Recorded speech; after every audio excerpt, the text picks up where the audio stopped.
Ini orang pusat main bunga nih Pak. Uangnya taruh di sana, pejabatnya minta bunga. Ini baru namanya fenomena.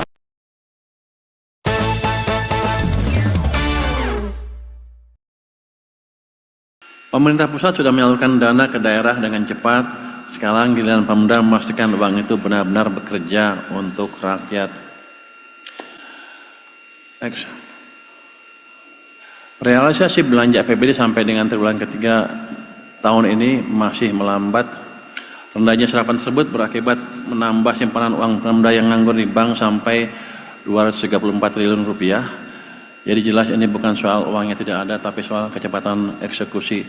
Tadi Pak Tito bilang bedanya dengan catatan di itu ada 18 triliun ya Pak ya, kalau dari kas daerah. Justru saya jadi tanya-tanya, 18 triliun itu kemana? Karena kalau bank sentral pasti ngikut, itu dari bank-bank di seluruh Indonesia termasuk di BI, segitu tercatat. Kalau di Pemda kurang 18, mungkin Pemdanya kurang teliti ngitungnya Pak, nulisnya Pak. Kalau BI itu pasti udah di sistem semuanya. Jadi itu mesti diinvestigasi itu kemana yang selisih 18 triliun itu. Tapi nggak apa-apa, selama di daerah digunakan itu udah bagus untuk mendorong ekonomi daerah. Jadi kuncinya itu, jangan ditransfer ke pusat lagi uangnya, jangan taruh di bank Jakarta, tetap aja di bank daerah. Kalau banknya jelek dibetulin supaya uangnya betul-betul muter di sana. Ini sama juga di pusat juga ada, tuduhan masyarakat ada lagi nih, waktu saya taruh tunjukkan di pusat ada uang 230 triliun, 230 ya, yang di bank komersial punya pemerintah pusat dalam bentuk deposito. Mereka menuduh ini orang pusat main bunga nih Pak, uangnya taruh di sana, pejabatnya minta bunga dapat kickback kayak gitulah. Jadi ini harus kita waspadai, betul seperti itu apa enggak. Tapi yang jelas kalau untuk pemerintah pusat akan kita investigasi uang itu uang apa, di mana tempatnya, kenapa ada deposito segitu banyak. Jadi saya pikir Pemda juga meneliti seperti hal-hal itu. Apresiasi untuk Pak Purbaya, walaupun apa yang dilakukan sebenarnya adalah hal dasar dari ilmu keuangan. Tetapi keberanian Pak Purbaya melakukan pembahasan dan membeberkan data ke publik sangat hebat. Ini tidak pernah dilakukan Menteri Keuangan sebelumnya, termasuk Sri Mulyani. Ada apa sebenarnya? Kenapa di era Pak Purbaya baru dijalankan? Kalau real sector saya dijaga, barang-barang selundupan saya tutup. Yang suka main selundup, saya tangkap. Bentar lagi ada penangkapan besar-besaran. Saya nggak peduli di belakangnya siapa.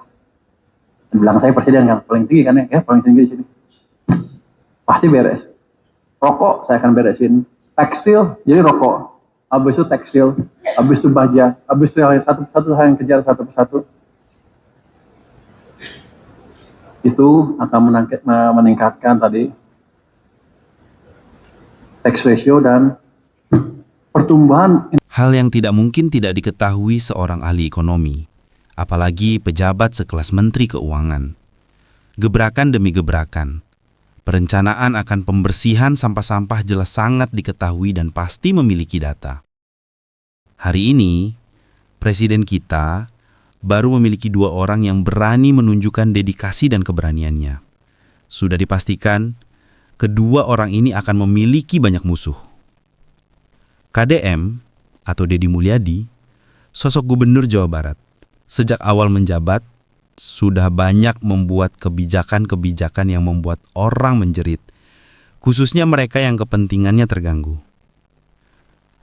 Kali ini, Menteri Keuangan, Pak Purbaya, dengan data yang dipegangnya mulai menunjukkan tajinya untuk menghalau semua tikus-tikus yang berkeliaran.